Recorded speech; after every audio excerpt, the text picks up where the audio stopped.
not match. So the receipt and what's saved on the system are not match.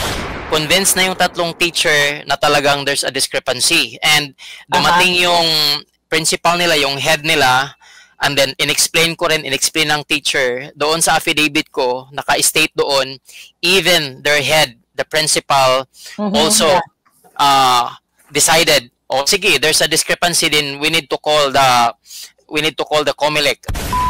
Nako, dito sa video na to magkakaalaman na kung meron nga bang nangyaring dayaan sa 2025 midterm election. Meron nung testigong ilalabas itong si Binibining Maharlika. Pero bago ang lahat ng yan, isang like at isang subscribe. Masaya na po tayo dyan sa mga gusto sumali sa ating community. Yung join button, nandyan lang sa baba. Sana dito sa video na to, mabigyan na ng linaw kung bakit napakaraming nangyaring aberya, kung bakit napakaraming overvote, kung bakit marami sa ating mga kababayan ang nagsasabi na napakalawak ng nangyaring dayaan sa nagdaang 2025 midterm election. Pakinggan ho natin ang interview nitong si Binibining Maharlika dito sa testigo. Ito, pakinggan ho natin. Challenge or protest dito nga noong naganap noong May 6. Teka ha, i-share lang natin sa ating mga kababayan. So, add stage ko lang to ha. Okay. So, Jolly, ma-identify mo ba na itong pinapakita ko ngayon ay sulat kamay mo? Alright, teka muna. So ito muna yung Certificate of Challenge, Protest, and Decision of the Electoral Board, which is, ito yung dated May 6, 2025, na naganap sa Cluster Precinct number 240, District 1 o Barangay Santo Niño, Agusan del Norte, Butuan City. Ayan. So ayan ang pangalan mo. Sulat kamay mo, tama? Yes, that is correct. Okay. So, ngayon, mga kababayan, ayan, sulat kamay mo, yan yung isa-isahin lang natin ha. Dito kasi, naglibo-libo, I think millions of Filipinos ang naka-witness nito, John Lee, sa, ay, iba na pala yan. Alis na ho muna ako ha. Ano nyo lang, intindihan na lang ho natin ng sabay-sabay. Di na ho ako isisingit kasi di ko naman ho alam yung mga pag-uusapan, mga isisiwalat nitong witness nitong si Binibining Maharlika. Ano na lang ho ako, shadow na lang ho ako dito sa sa gilid para hindi na rin ako nakaharang dito sa sa lugar ni Binibining Maharlika at itong si John Lee, okay? Ito na, tuloy lang ho natin itong mga kababayan. Wait a minute. Sorry. Iba na yan. Okay. So, millions of Filipinos ang naka-witness nitong iyong reklamo papunta sa COMELEC na kung saan na-witness mo yung discrepancy. Aba? Ang nakasulat dito ay discrepancy during the testing and sealing noong May 6 sa Butuan City. Bago mo ipaliwanag ito, syempre, di ba, ang isang testigo, bago paniwalaan niya sa korte, kunyari nasa korte tayo, ano ba ang qualification ng isang testigo? Sino ba si John Lee para maniwala ang taong bayan na nakikinig ngayon? Ano ba ang background mo, sir? All right, Ma'am Claire, thank you once again for inviting me to speak. And yes, my background, by the way, is I am an IT graduate. So BSIT, graduated last 2014 at Informatics International College, Diliman, Quezon City. And I was also a former call center agent. So while studying in college, I also worked in a call center at the same time. So I'm a working student. And most of my background is in tech support because I'm an IT professional. And all companies that I work with since 2012 up until last year of October, around 6 different companies. They are all US companies. And so aside from that, most of the job or the work that I do is, accepting credit card payment, and then if there is a discrepancy on the credit card charges, I need to address it immediately. And aside from that, I also handled federal student loan in the US. So it's a very critical job, that your credibility without compromise is always there. And second company, I handled accounting software. So I am Okay. responsible for balancing their banks, like the debit and credit, and then Mm. downloading bank transactions from their bank to their account using the QuickBooks accounting software. Oh. And I've been there for over 5 years. And then I'm also collecting payments, something like the customer provided or gave their credit card number, their PIN for payment. And if my credibility is questionable or you have a doubt with my credibility, I could not stay longer, like over 5 years, for that particular account if I compromised. I Mm. can get millions of dollars if I can, because I handled multi-million, US Companies. companies Mm. handling their accounts, have access, those very critical information or vital information like their credit card and etc. So I don't compromise because I'm there just to work, not Mm. just to serve the company, but also for my family. So after that company, I moved.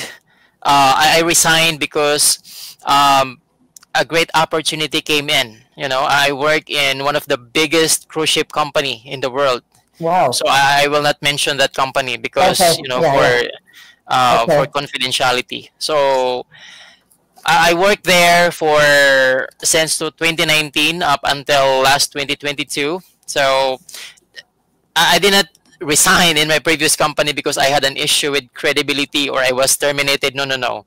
Mm-hmm. I resigned because I found a great opportunity that offers higher salary, good opportunity that I can travel the world, Okay. highly paying while working. And after that, I also worked with one of the company, IDILU, which is responsible for credit repair in the US. So Samsung company and etc. So those are the companies that I worked with in the past 2012 up until 8. So almost Uh-huh. 15 years. Wow. So Okay. talagang credible ka talaga na testigo because of those experience na sinight mo sa amin. So kaya nga minabuti ko na makausap ka at nang i-present ka namin dito sa taong bayan dahil hindi dapat ibaliwala itong iyong na witness na discrepancy nga nung May 16. So may additional ka pa. At kung pwede daw sabi ng ating mga kababayan para mas maintindihan kanila sa Tagalog or Bisaya Tagalog. Sabi nila, okay. Go ahead, Palangga. John Lee. Okay. Sorry for that. I am trying to speak Bisaya, no? Kasi mo na akong language, pero Language. Hindi ka masyado Oo. magaling mag-Tagalog. Mag-English na lang ta. Dahil magagaling naman sige. ng Pilipino. Okay. But I will try. Even my English is not really as good as that. Okay? Pero mas madali sa akin na Bisaya. mag-English rather than Sa English. mag-Bisaya and Tagalog. Tagalog. But I will try. Okay? Okay, go ahead, John Lee. So 2012 up until 2024, so that's around 12 to 13 years. Sorry for the calculation earlier. Okay. So yes, so I am trained in those particular period, 2012 up until 2024. I am trained to document real time whatever issue arises during the call, and different types of people that I've talked to in almost all state in the US. And dili mo matingala nga kung naay problema, ma-document nako dayon diha. So I'm That's trained the to do that. background mo, because of your background and Yes. yung field of study. Yeah. Yes, So that is correct. yeah, so anyway, thank you sa pag-share mo dyan sa yung mga experience sa buhay. Pero fast forward na ako siguro. Ikaw ba ay miyembro ng isang political party or are you politically inclined, affiliated to whatever political parties? Okay. Well, that is a good a tough question. Mhm. So I am not member of any political party. Okay. So in fact, when I joined, the final testing and selling, Aha. it is me personally approached the Mm. former barangay captain, Sabay. and if I can be part of the final testing and selling, because I just adhere the call of a lot of Butuanon nga ay eleksyon na pod Oo. na po'y mga daya. So yun ang nag-aghat sa ako, prompting Aha. me to be part of this, final So, testing and selling. nag-volunteer ka. Nag-volunteer ka talaga to be part of that testing and sealing. Siguro, dahil na rin sa iyong kaalaman, sa iyong experience, field of study nga, kaya, gusto mo rin makita siguro, as an expert, I may say na eksperto ka, kung ano ba talaga ang itong bagong machine na ito. Since bago yung machine eh, 'di ba? Miro is a new company sa atin sa Pilipinas. So That is right. ngayon, so gusto ko ibalik mo kami doon sa May 6 na kung saan nag-participate ka, okay? Nag-participate ka nga dito sa testing, okay? So ano ba ang pwede mo ba kaming dalhin doon sa araw na 'yon? Ano ang nangyari? Sure. So once again, before I answer directly to your question, it is my own action, okay? Just for the record, to test the credibility of the machines and the entire electoral system practices. Yes, each one of us, meron tayong sinusuportahan na politiko. Yes. So I supporting Bagong Butuan team, Okay. because not because I am being paid or whatsoever, but I want change. Sure. Period. Okay? Mhm. As a citizen, it is my right, my duty, and obligation to choose a political party Sure. to vote for. Okay? Mhm, mhm. So yeah, let me answer your question. So way Yeah. back May 6, 2025, at exactly 10:21 a.m. So that's where I discovered the discrepancy of the machine. But before we proceed, so let me explain to you what happened during the final testing and selling. Okay? Okay. Is it okay with you, Ate Claire, na to answer yung talagang step by step? Is it Oo. okay? Yes, para Okay. maintindihan ng ating mga kababayan. Ano nangyari nung araw na yan? Paano mo na-discover yung discrepancy na yan? So, ikwento mo sa amin. Yeah. Sige. Okay. So, at exactly 10:21 a.m., so when, by the way, there were 10 ballots. So yung 10 ballots na yun, naka-allocate yun for testing. Okay? Since, if I am not mistaken, 8 lang 10 kami ballots. na mga watchers. The teachers considered me as watchers kasi nandoon ako, pero wala ako sa listahan talaga as watchers. Pero what I'm trying to explain is watchers yung nandoon, present ka, nanood ka doon sa final testing and selling. So that's watchers definition para sa akin. Pero I am not watchers from other side like the admin or from Bagong Butuan. No. I was there representing myself to see the actual final testing and selling. So wala akong kinakampihan talaga na party. Oo. So yun ang story dyan.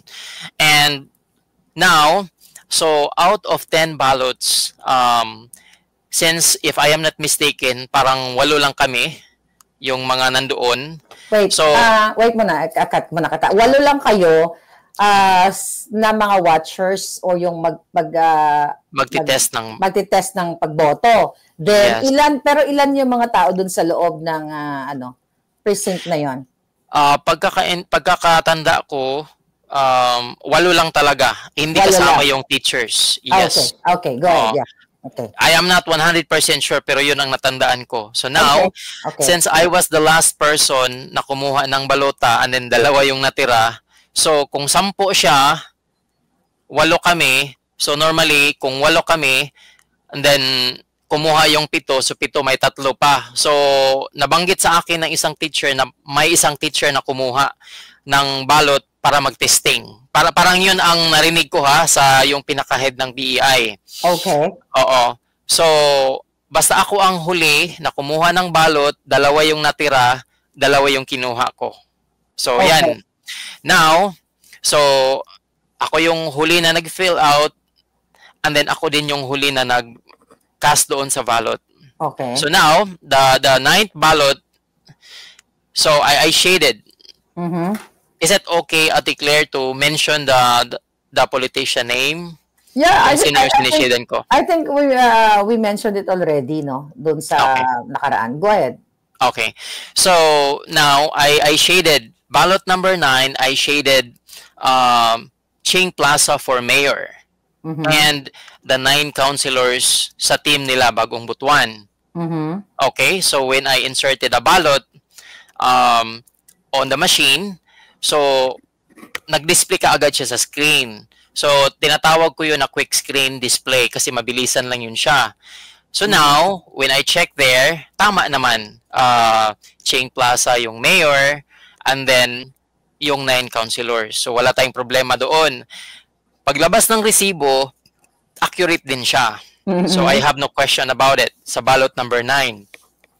Doon sa ballot number 10, so I intentionally shaded 2 mayors. Ang purpose naman doon is for me to check how the machine respond kung i-overvote mo siya. Kumbaga instead na isa lang yung politicians na iboto mo, kung 2, anong maging reaction ng machine? Anong maging ilalabas niya? So I intentionally, purposely shaded Lau Fortun and Ching Plaza for mayor with the approval of the head of the BEI, the Board of Inspector, and also with the participation of the other people who are watching there, the watchers. So now, when I cast my ballot to the machine, and what I looked at right away is the quick screen, yung sa screen, kasi mabilisan lang yun. So, to my surprise, let me repeat again. So, the 10th ballot, pangalawang ballot na to, number 10. So, I shaded Lau Fortun for mayor and Ching Plaza for mayor. Overvotes. Yes, and then sa councilor, the same. 9 councilors of Bagong Butuan. So, yung explanation ko, hindi ko na sinali yung national kasi ang focus ko talaga nasa local lang. Okay? Oo. So now, when I casted my ballot on the machine, so tinignan ko agad yung quick screen, yung display. To my surprise, ang nakita ko doon is Lau Fortun, yung mayor. And then, hindi ko muna tinignan yung councilor. Okay. Nag-focus muna ako doon muna sa mayor. So, Lau Fortun. So, binangga ko kaagad sa resibo. Ang nasa resibo is overvote. Yung nasa screen is Lau Fortun. So, ang nangyari, I challenged the teacher, Ma'am, there's a discrepancy. What do you think? So, si Ma'am, hindi na siya nagreklamo kasi kami dalawa magkatabi kami, nasa machine. So, nanood kami. So, after that, I checked right away the councilors as well.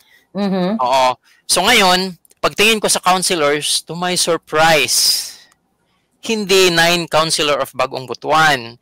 It is the 12 councilors of the other team. So, I asked the teacher, Ma'am, it didn't match. So, what is your action plan? Sabi ko sa kanya. Sabi niya, John, baka nagkamali ka lang ng shading doon sa balot mo. So, I told her, Ma'am, that is impossible. It is easy to shade. And, okay, so yun ang sagot ko sa kanya. So, hindi talaga niya ma-defend. I challenged her. Inunahan ko na siya, Ma'am. If that is your findings na nagkamali ako ng shade, I would highly suggest, okay, to pull out the manual ballot that I was shaded. And let's go ahead and compare the ballot that I was shaded to the receipt and also to the electoral returns that is stored or recorded on the machine. So, inopen namin yung bin, tiningnan namin yung ballot, and na-confirm namin na yes, dalawa yung siniedan ko, and then nag-comment siya nga dyan, na-over yung shade mo kay Plaza, lumabas may lumabas ka na shade sa circle. Sabi ko sa kanya, okay ma'am, sige, I will agree with your findings na Fortune yung lumabas doon, Lao Fortune sa screen. Then, sa resibo, wala kaming question kasi overvote, di ba? Kasi dalawa nga. Pero, why the councilors? The councilors are not the 9 councilors of Bagong Butuan. Why it is different? And we go back to the mayor, if the receipt confirmed overvote, why the electoral returns displayed on the screen showing Lao Fortune? So still there is a discrepancy, right? It's very simple as that. And then now the teacher trying to defend herself na oo nga eh. So yun lang ang ano niya, wala na siyang maraming sinasabi. So ang nangyari, go ahead. So ang nangyari, I challenged her talaga. So ang nangyari noon, inopen niya yung ballot 1 to 10. In-access namin ulit. Pero I suggested her na, ma'am, may discrepancy talaga. So siya na mismo, binalikan niya yung 1 to 10 na balot na nakasave sa system. Hindi mawawala yun eh. Kasi one of the features of the system is not only to print receipt, to display real-time what you have shaded on the ballot, it will also store and save the data on the system. So binalikan namin yun, ballot 1 to 10. Makikita mo yan doon eh, sa system kasi may nakalagay doon. Kung i-open mo is 1 to 10, so makikita mo doon, ballot 1 to 10. And then, ang intentionally na tiningnan lang ni ma'am, yung 9 at saka 10 lang. Hindi na niya tinouch yung 1 to 8. Okay. Kasi, as far as I know, alam niya na yung balota ko 9 at saka 10 lang. So, to my surprise, inuna namin yung 9. Bakit ko alam na 9? Kasi may nakalagay nga doon sa system, 9. Balot, nasa taas, center, balot, and then sa right side, upper right-hand portion, 9. To my surprise, tinignan namin, Lao Fortune for mayor and the 12 councilors. So parang mas lumaki yung issue kasi 'di ba from the beginning sa resibo at saka sa quick screen walang discrepancy. Pero yung binalikan namin doon, to my surprise, akala ko number 10 lang yung problema. Pati number 9 nagkaroon na ng issue. So now, we proceed to number 10. Ganun pa rin, makikita mo sa center, the very upper part, ballot, and then on the upper right-hand side, number 10. Tiningnan namin yung mayor, Lao Fortune. And then, yung councilors is the 12 councilors of Bagong Butuan. So, after that discovery, doon na nagkaroon ng commotion. Hindi commotion na, nag-aaway. No. Kumbaga, challenge, ma'am. So, there's a discrepancy. So, ako kasi, sanay ako na, if there is an issue, what is your action plan kaagad? Write up mo kaagad. Yes. So, I asked, ma'am, what is your action plan? So, ngayon, ang gusto niya is i-continue yung, kasi tapos na kami, di ba? I-continue yung pag-read ng resibo, i-count yun siya manually, ipiprint yung electronic returns. So, yun ang gusto niya. Pero ang challenge ko, ma'am, there is a discrepancy na. So, as far as I know, recently ko lang nalaman, no? On the spot, hindi ko alam. Pero recently ko lang nalaman when I saw a video on YouTube, PPCRV video, na isa pala sa procedure ng final testing and selling is if there is a discrepancy, okay, during the casting of votes, and then pag hindi tumugma yung resibo doon sa naka-recorded sa electoral returns on the system, pwede mong i-contest. So maliban na i-document mo, according to the PPCRV video, hindi na kailangan ipagpatuloy pa yung final testing and sealing kasi may na-discover na discrepancy. Pero ang nangyari during that time, si ma'am, do I need to mention the name? Is it okay? Yeah. Okay. So the head of the BEI, Ma'am Vilma Calio, insisted, na no, we will continue. We will print the receipt, print the electoral returns, and then we will count manually para magtali. So para sa akin, as an IT specialist, no, it doesn't make sense na. Yeah. Kasi unang-una, yung resibo, i-match mo siya doon sa electoral returns na nakasave sa system, may discrepancy na nga eh. Oo. Yes. Kahit i-print mo pa yun, ito sa akin lang to ha. I am not giving you an idea na I'm 100% expert sa lahat ng no. I have also limitation. Pero sa akin, if there was a discrepancy found na, it doesn't make sense na kung i-continue. Kasi what we need to focus on is to fix the discrepancy. Yeah, kasi kaya may testing and sealing eh. Correct. And for me, as, as a, kumbaga, nag-join doon para manood, hindi ko role na mag-take ng picture kung ano yung nakita kong discrepancy. No. Kasi there's a lot of people challenged me after this happened. Bakit hindi mo pinicturan? Bakit para may ebidensya ka para ganito ganyan? No. I was not there like a spy or being paid to do this and to do that to destroy the credibility of the COMELEC or whatever party. No. I was not there to do that. I was there just to witness because gusto ko malinis yung election natin, and I know COMELEC has the same objective and me na maging malinis yung election natin. So that is why we are invited people to join. So nagkataon na nandoon ako. So ngayon, ganito. So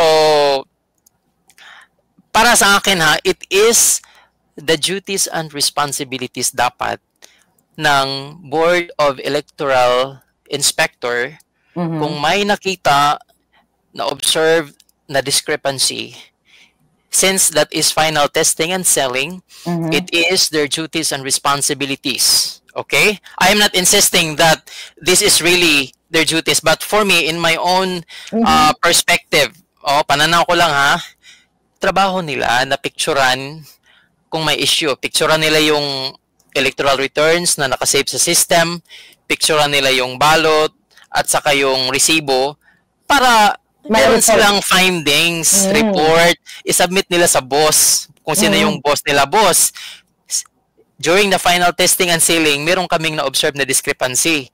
And para yung boss nila, ma-investigahan ng maayos, meron silang ma-present na evidence. Something like that. Pero hindi nangyari yun. So yung mga teachers pala, yung BEI, hindi nila ginawa yung part nila na sila na dapat ang mag-document yun. Pero dahil ikaw nga ay talagang gusto mo na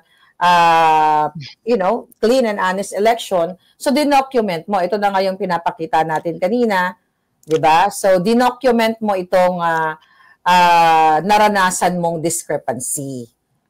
Yes, I documented it real time. As in real time.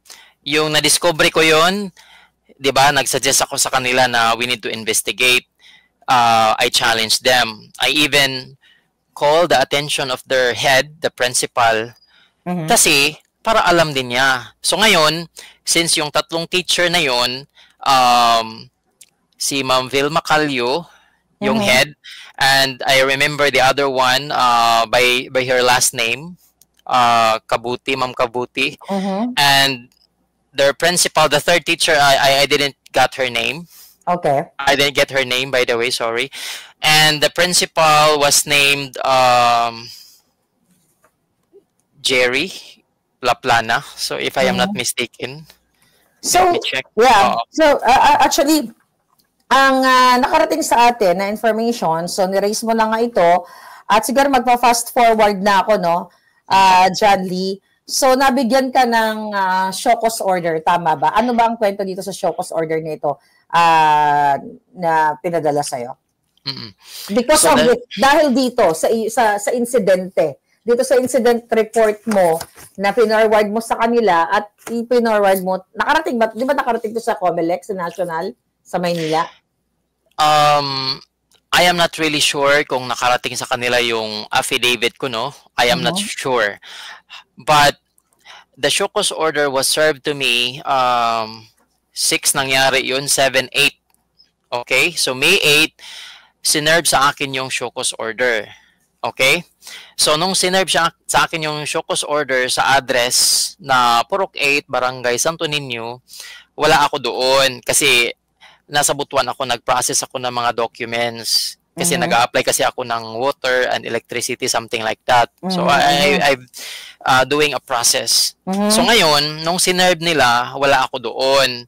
So ngayon, ang nangyari, hindi ko natanggap yun. So ngayon, kinabukasan, pumunta ako mismo sa COMELEC.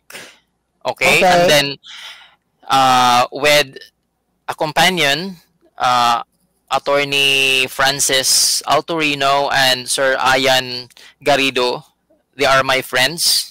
Siyempre, nagpasama ako, no? Kasi I don't really know what will happen. First time ba nangyari sa'yo to? Na mapadalan ka ng show cause order? Well, first time, of course. Okay. So noon, pagdating ko doon sa office, mga around, tingnan ko muna yung oras, ha? Para hindi ako magkamali sa video. Oo. Yeah, that's okay kasi para mapaliwanag natin sa ating mga kababayan. So hanggang tinitingnan mo yung oras dyan, sabi ni Carl Saj, I was the chairperson of the BI last May 12 elections. Sabi niya, if ever there were discrepancies, all this would be recorded in the minutes of final testing and sealing document. That's the only way, sabi niya, we can do. Alright. Tama naman. Pero sa case ni John Lee, nakita mo na John Lee, ay walang ganon, Carl Saj. Diba? Parang walang ganon, right? Hindi na ilagay sa minutes. Oo. Yun nga kung hindi nila na ilagay sa minutes, that is also questionable. Kasi, hindi lang naman ako ang nandoon Witness yung tatlong watcher ng other team at saka watcher ng Bagong Butuan. So, may commotion na nangyari doon and kung, I am not sure kung na-record nila sa minutes nila. Pero if I understood you earlier, hindi man nila nalagay sa minutes or hindi nila na-record. Tama ba? Well, ang sabi, are you referring dun sa nag-comment? Oo, nag-comment. No, nilalagay nila pag meron silang na-observe na ganon. Kumbaga, sinasabi ni Carl na as one of the BI, sabi niya, ginagawa nila, nire-record nila. Pero sa case mo nga, we're talking sa case mo, hindi nga ginawa ng teacher. Kaya nga, di ba, you ended up na mag-file nitong affidavit na ito kasi nga, walang ginawa, I believe, walang ginawa yung mga electoral boards doon sa school kung saan ka nag-testing and sealing. Parang gano'n na nga. Yeah. Okay, so yeah, doon back dito sa show cause order mo. 9 yung date and then yung oras lang ha. Kasi I want to be accurate. Okay, sure. Go ahead. Yeah, no worries. So ang 10:07 a.m. 10:07 a.m. 10:07 a.m. Gusto ko lang sagutin, no, yung may isa lang na nag-comment na magsasabi tapos na raw ang eleksyon, mag-move on na lang. So, mali po yun. Diba? At kaya nga nagka-leche-leche yung buhay natin dyan sa Pilipinas dahil pag dinadaya kayo, okay na lang kayo, move on agad. So, mali yun. Okay, balik tayo. John Lee. So now, the show cause order, I talked to one of their employee and she even did not disclose her name. I am not sure the reason, but as a government employee, you should disclose your name because that is a government office and that is one of your, one of your job. You need to introduce yourself. Okay? Hindi niya dinisclose for whatever reason and she told the three of us that the show cause order will no longer be served. And I even challenged that lady could you please tell me what is the reason why the show cause order will no longer be served? Sinabi lang niya, yun ang instruction ni attorney. And sino yung attorney? Basta yun lang yung attorney. So, wala talaga. And then, talagang I insisted, ma'am, can you give us the reason? And then, sinabi niya na tumawag daw yung National Comelec Office Manila. Parang yun ang pagkasabi na hindi na ipa-serve yung show cause order. So yun, hindi na na-serve yung show cause order. Based doon sa, ito lang naman ang assessment ko dyan. Since sinabi na galing sa Manila, yung order na wag nang i-serve sa'yo, so itong iyong affidavit ay nakarating, di ba? Nalaman nila. Di ba? So yun lang yung sa akin. So ngayon, so far, wala naman hindi na nila pinurso itong show cause na to kasi to me, intimidation ito eh. 'Di ba? Intimidation to sa'yo. Since ikaw, first time mo lang na naka-experience ng ganito, kahit sino man ordinaryong tao, 'di ba? Pinadalhan ka ng parang legal paper or wow, ano to? Ganyan. So, dumating ka sa point na parang, 'di ba, nag-worry ka rin. Bakit ka padadala ng show cause order? Where in fact, na pwedeng instead na solusyonan nga, sinabi mo kanina, yung problem na nakita during the testing and sealing, sa halip, ikaw pa pinadala ng show cause order. But good thing, umatras din sila. At least wala nang perwisyo sa'yo. Tama? Well, Ma'am Claire, no, that's very well said. But for me, mas maganda sana kung tinuloy nila. Why? Kasi ang nangyari kasi, Ma'am Claire, ako yung na-fake news. Let me explain to that in detail, okay? Okay, go ahead. So, May 6, na-discover ko yung discrepancy, okay? And then, on the same day, as what I have told you, real time, I created the affidavit. And then, before nga ako nag-exit sa school, ito nangyari. So, yung tatlong teacher, convinced na sila, okay? Na there was not match. So, the receipt and what's saved on the system are not matched.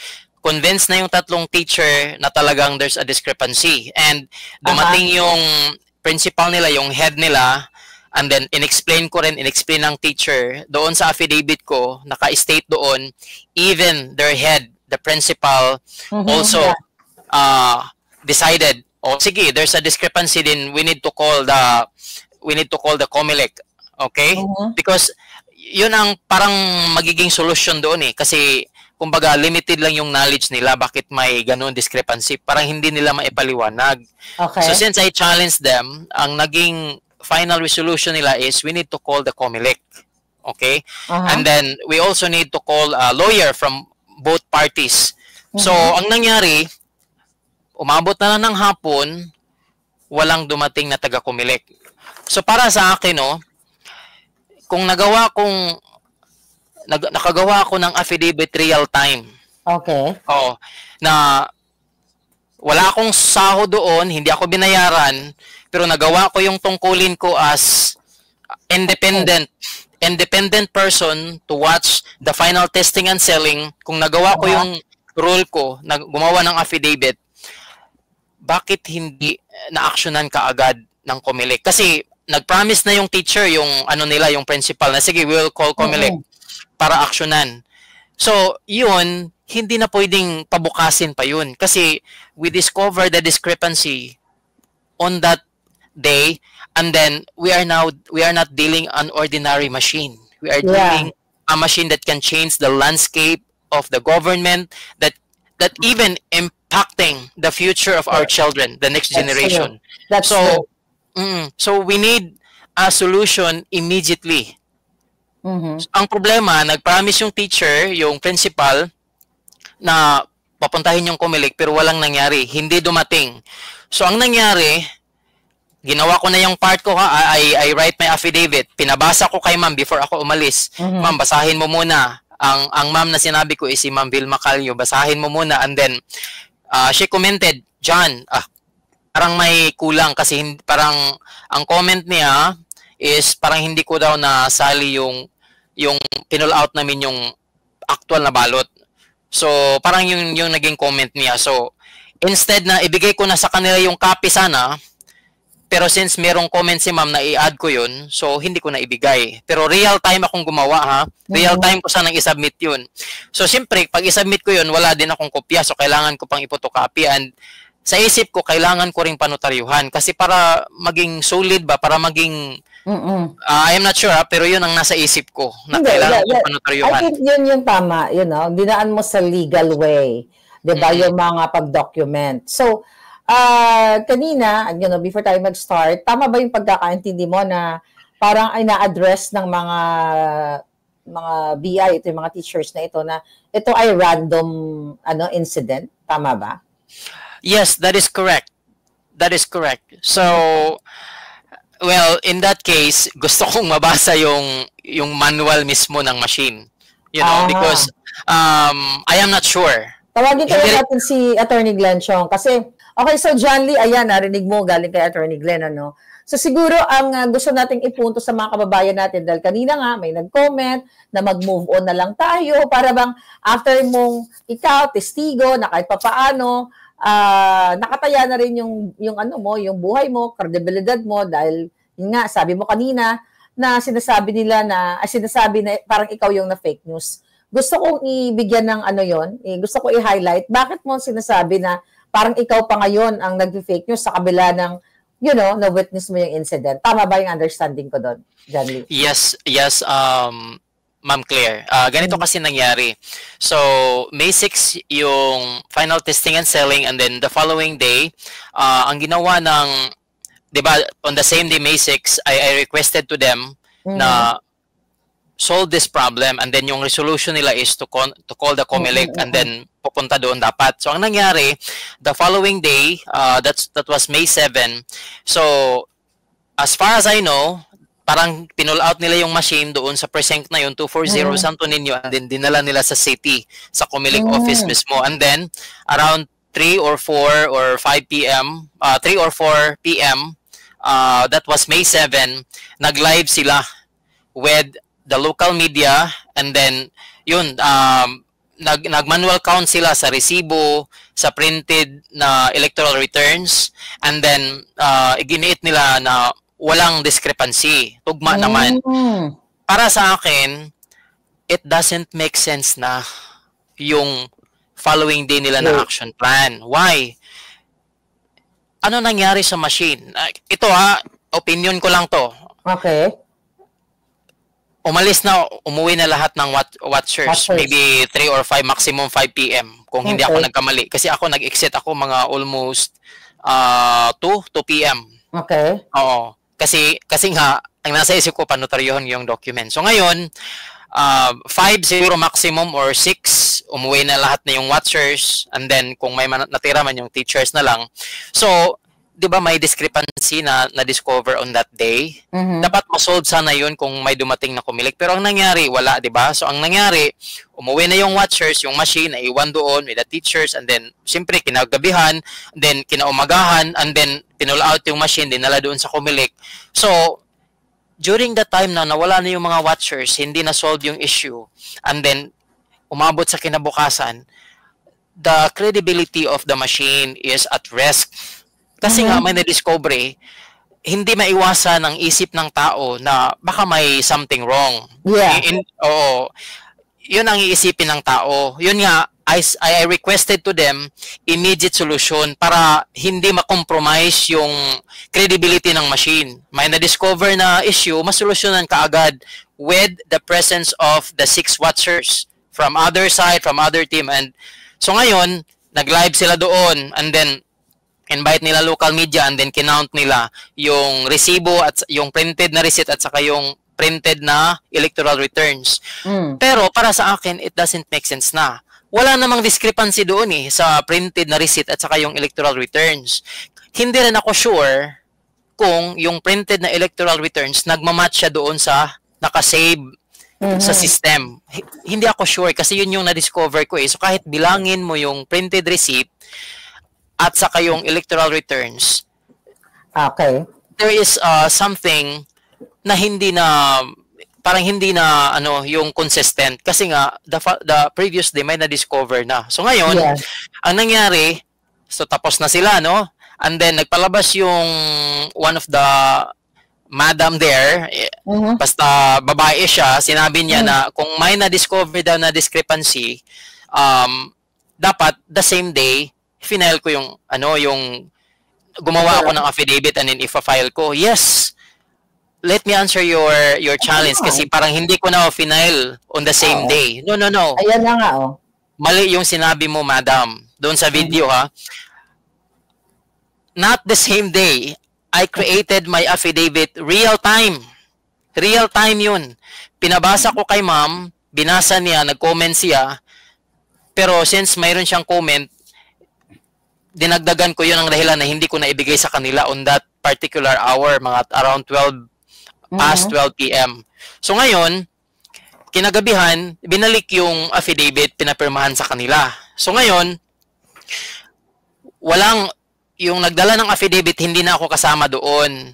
Yung yung former barangay captain at saka yung dalawang kasama ko, yung watchers. Kasi malayo pa ako, nasa city ako kasi nasa city yung isang bahay ko.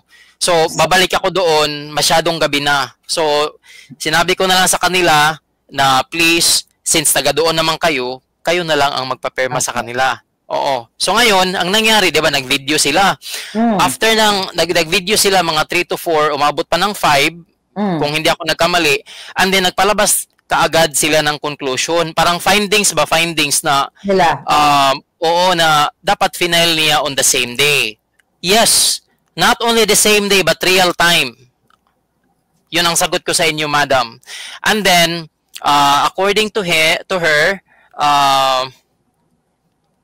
counting, kung nag-manual kayo na nagka-count doon, for me, it doesn't make sense. Kasi nga, ang issue wala doon sa printed receipt at saka yung electoral returns na pinrint ninyo, nandoon nakasave sa system. So, nandoon yung na-discover ko yung issue. Okay? And then, after that, isa sa mga procedure ng COMELEC dapat, pag may discrepancy na na-discover, dapat hindi na i-continue yung pag-manual count. Hindi na. Dapat i-stop na yun and then address the discrepancy right away. Pero ang ginawa nila, yung teacher, hindi sila nakinig sa akin at saka sa ibang watcher na kumbaga ipa-investigate, ipa-double check. Continue yung nila, yung pag-manual count. Which is, it doesn't make sense. Kasi nga, yung sarili nilang sistema or yung pamamaraan, nilabag nila kasi nga may discrepancy, itigil na dapat, investigahan, pero continuous pa rin sila. So ma'am, yun ang sagot ko, madam, sa video mo. Well, siguro ang nakikita ko dyan, John Lee, ito, observation ko lang to. Yung mga machine na yun, ay intended to cheat naman talaga. So, hindi mo kailangan mag-agree sa sinabi ko, pero yun yung assessment ko. Ako lang, gusto ko lang ipakita ikaw dito sa taong bayan na ikaw ay witness na nagkaroon ng discrepancy yung mga machines. Kasi nga, lagi nga inuulit-ulit ni Attorney Glenn Chong, nasa kamay ng taong bayan ang future ng ating bayan, ang future ng ating kabataan.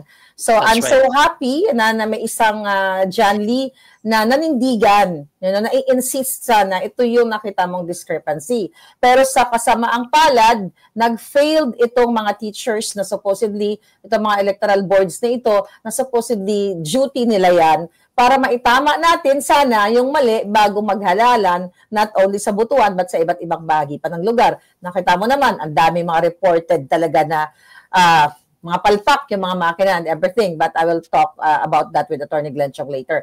So siguro ang pinaka gusto ko lang sa'yo, iparinig mo sa taong bayan, since walang solusyon, okay, walang resolusyon, hindi na solusyonan yung problem, hindi na address, salip, nabigyan ka ng show cause, pero later on, show cause order, but later on, binawi at para sa akin, good thing, hindi ka nila binubisit o sinisindak, pero ikaw naman, sana nga tinuloy para malaman din natin kung, ano ba talaga yung purpose ng show cause order na yon. Kasi hindi nga nila tinuloy. So, ikaw bilang isang volunteer, concerned citizen, na gusto mo patas or clean and honest election, ano yung message na gusto mong iparating dito sa mga teachers na nandoon, okay, during that time na-witness o ipakita mo na may discrepancy talaga.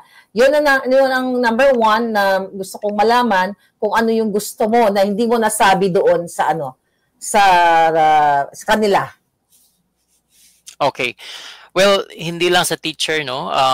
Including the COMELEC who intentionally go on live, yung nagmamanual counting, kasi nandoon na rin yung teacher, na hindi mo na sila kaagad gagawa ng video, and then, well, yung paggagawa ng video, that's fine. Pero hindi kaagad sila magkukonclude na parang yung allegation ko hindi totoo. Kasi yun, nakita nyo kami ngayon, nag-manual count. No, that's wrong. For me, that is a wrong procedure. Kasi hindi nyo pa nakuha yung panig ko talaga ng buo. Hindi nyo pa nakuha. And then, pangalawa, kung mag-conduct man kayo ng video, mag-manual counting kayo, hindi lang nyo lang i-invite dapat yung teacher. The rest of all the 6 watchers, no? Watchers. Kasi if the teachers magsasabi sa inyo na hindi totoo, merong third party na hindi connected sa inyo na magko-comment na, ma'am, hindi nagsabi si ma'am sa'yo ng totoo. Example lang to, ha. So, ang nangyari kasi, who hired the teacher? The COMELEC. So, of course, ang nakikita ko kasi dito, on the video na nakita ko, instead of gathering all the data to come up the accurate solution, what they are trying to do is they are trying to protect their ash. Yes. That's wrong. That's wrong. Because we have the same goal, the same objective, to have a clean, transparent election.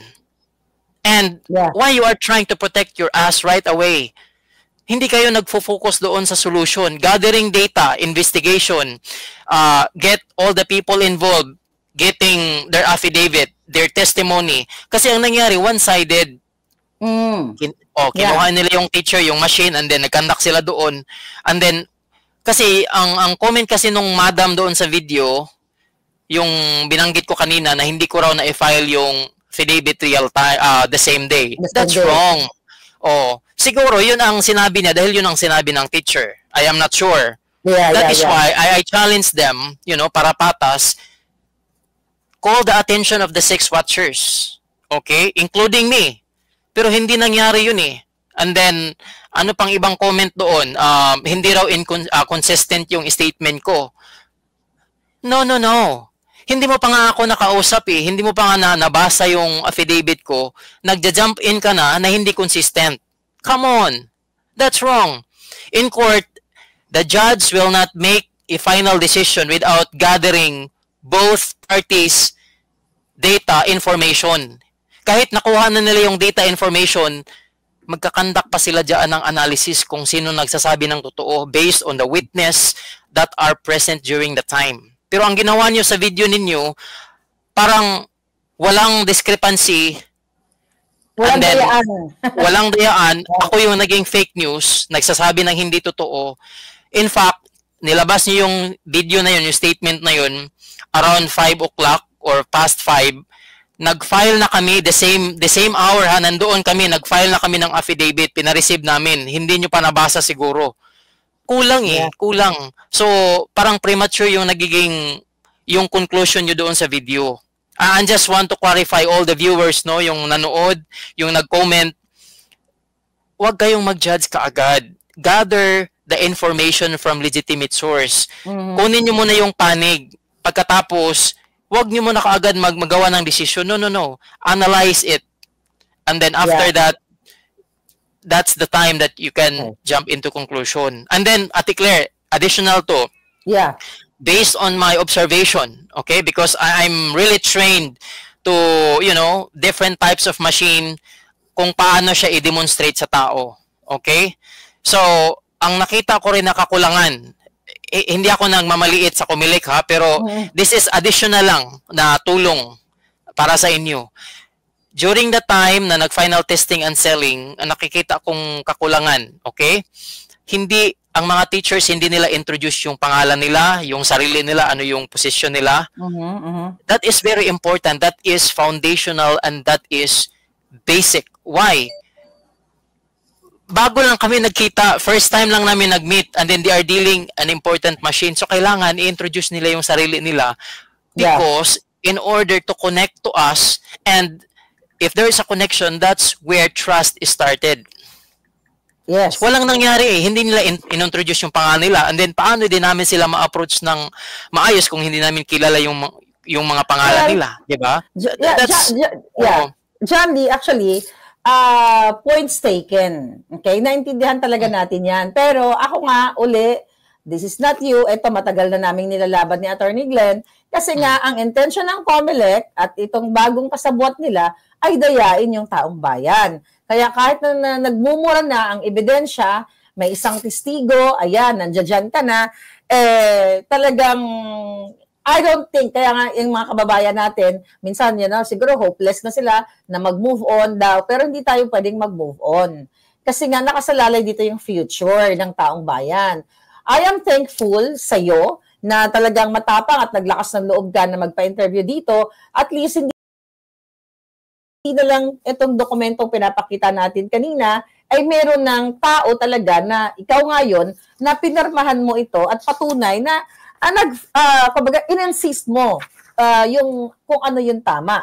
But it's sad to say, it's sad, reality na hindi ko naman nila lahat yung mga teachers dyan, maari sila ay talagang in-instructionan, na kahit anong makita nyo mga discrepancy, ignore it, brush it off, So, kaya ganon. But yeah, we are grateful. Siguro, bago ako pumunta kay Attorney Glenn Chong, yung message mo sa mga taong bayan na nangihinayang sa kanilang mga boto. Kasi hindi lang naman ikaw ang naka-experience ito eh. Si Attorney Lambino, hindi na-count yung votes niya. Si yung vlogger na Chito, hindi na-count yung votes niya. Dahil sa mga iba't ibang discrepancies sa iba't ibang bahagi ng mundo. Your message to our taong bayan. Okay. So, my message to all my co-Filipino, especially dito sa Butuan, will not be afraid na sabihin ang katotohanan. Why? We only live once. And then, according to Hebrews 9:27, it is appointed for man to die once and after that judgment. So, my point is, whether we like it or not, we will be judged one day. For me, it is a privilege to witness the final testing and sealing. And kung meron akong nakita, of course, idodocument ko yan and then sabihin ko yung katotohanan. So kayo, my friends, ladies and gentlemen, kung meron kayong nasaksihan na mga issue sa election, huwag kayong matakot na go on public and then disclose it to the public. Dahil, promise ni Lord, if you will do what is right, I will take care of you. Yeah. Hindi tayo matakot. My goodness. According to one of the verse in the Bible, this is very important, Ate Claire. So, in Isaiah 54:17, the verse says, "No weapon that is formed against you shall prosper, and every tongue that rises against you in judgment you shall condemn. This is the heritage of the servants of the Lord, and their righteousness is from me, says the Lord."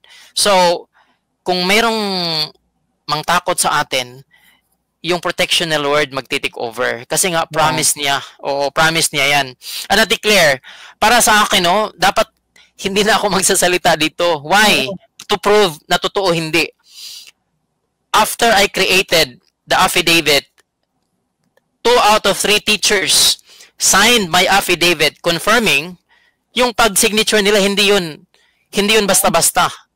It sacrifices their profession, their credibility. Nag-sign sila sa affidavit to confirm na totoo yun. Yes, ito si Chairperson Bill Macalio at saka si Imelda Gabote. Tama ka, you're right. Okay. Oo, and then aside from, kung itanggi man nila yun, merong backup pa rin na 6 na watchers, both sides na makapag-testify. So, para sa akin, hindi nila talaga kayang i-deny yun. Kasi kung sa sarili nila hindi, magkaroon ba ng commotion doon kung walang issue? That's Right? true. Our Yeah. focus, my focus is to solve the issue. Hindi na dapat lalaki yun eh. And then, hindi ko rin, wala akong intensyon na palakihin to. In fact, wala akong action. Tahimik lang ako, di ba? Hindi ako nagpa-interview